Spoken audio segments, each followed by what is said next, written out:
When the big boss says jump, many employees ask how high. And that's exactly why a new email scam known as CEO fraud is so effective at fooling its victims. It counts on you doing exactly what your boss tells you to do. And the FBI says it's on the rise. Andrea Day talks to one CEO who became a target.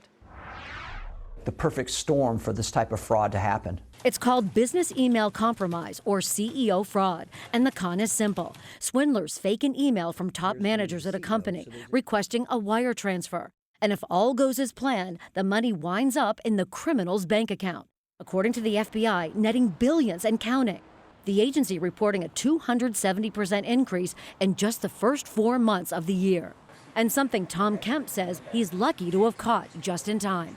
So I came into the office one day and someone said, "Hey, we're working on that wire transfer you requested."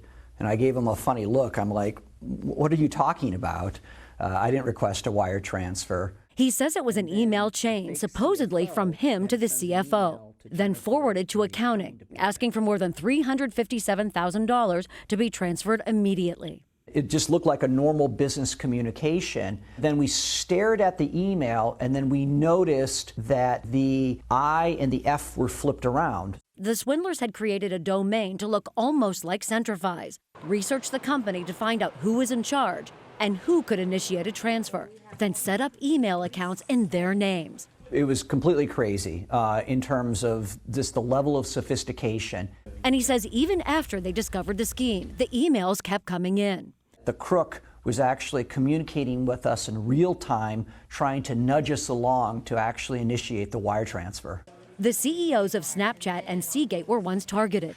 But in those cases, the phony email was sent to HR, requesting W-2s for all employees, not a wire transfer. In Kemp's case, he says he tried to track down the criminals behind it, calling the company Vistaprint, where the domain was registered. And they admitted that morning that 60 other lookalike domains were created. These domain registration companies, they really don't require any information or any credit card information to set up a domain, at least for the first 30 days. Vistaprint tells us, quote, each domain registration goes through various fraud and credit card checks to ensure payment is verified.